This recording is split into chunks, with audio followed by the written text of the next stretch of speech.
So Yusuf அலை இஸ்லாம் காலத்துல ஆட்சி செய்த மன்னர் வந்து ஹிக்ஸோஸ் என்று சொல்றாங்க அவர் பேர். ஸோ அவங்க காலகட்டத்தில் இருந்த சமூக அரசியல் மத நிலைமைகள் என்ன என்பதை பார்க்க போறோங்க.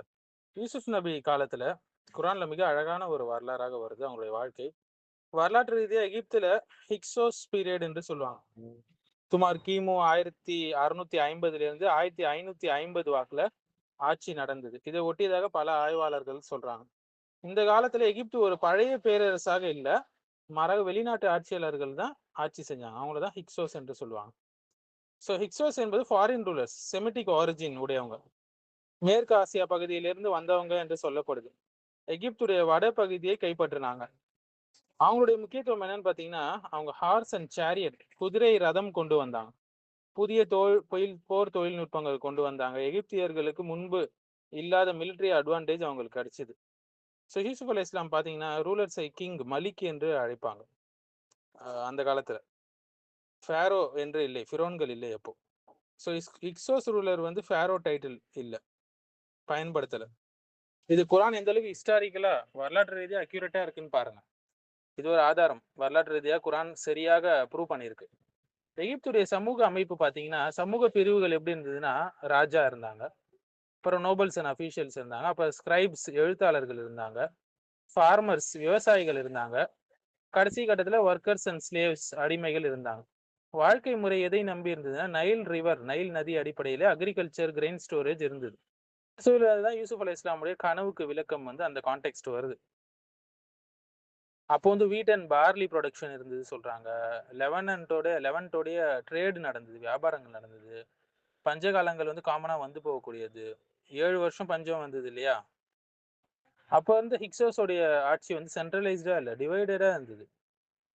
அதனால வெளிநாட்டுல இருந்து வந்த யூசுப் அலை இஸ்லாம் வந்து அங்க ஒரு மந்திரி பதவி அவங்களுக்கு கிடைக்குது. அவங்களுடைய நேர்மையின் காரணமாக ஜெயில இருக்காங்க, அப்புறம் மினிஸ்டரா ஆகுறாங்க, உணவுத்துறை மந்திரின்னு நிறைய பேர் சொல்றாங்க. ஒரு ஃபாரினர் வந்து ஹை பொசிஷன்ல வர முடியும், அவருக்கு திறமையும் நேர்மையும் இருந்தால் அந்த காலகட்டத்துல. ஏன்னா ஹிக்ஸோஸ் அந்த ஆட்சியாளர்களே ஃபாரினர்ஸ் தான், அந்த நாட்டுக்குரியவர்கள் கிடையாது. அதனால அக்செப்ட் பண்ணிட்டாங்க அதிகமா, வேறு நாட்டவர் வந்து மந்திரி பதவி இருந்தாலும். அப்ப இருந்த மத நம்பிக்கை, கடவுள் நம்பிக்கை பாத்தீங்கன்னா பல தெய்வ கோட்பாடு இருந்தது. இதை கூட குரான்ல அல்ல இதெல்லாம் சொல்லி காட்டுறான். யூசுப் அலை இஸ்லாம் சொல்லி காட்டுறாங்க. பல தெய்வங்களை வணங்குறது நல்லதா, ஒரு தெய்வத்தை வணங்குறது நல்லதான்னு சொல்றாங்க. நல்லாதான் வணங்குவோன்னு சொல்றாங்க. இப்போ அவங்க வணங்கின முக்கிய கடவுள்கள் யாருன்னு பாத்தீங்கன்னா, ரா என்று சொல்லுவாங்க, சூரிய கடவுள். ஒசீரிஸ் என்று சொல்லுவாங்க, மரணத்தின் ஆஃப்டர் லைஃப் உடைய கடவுள்.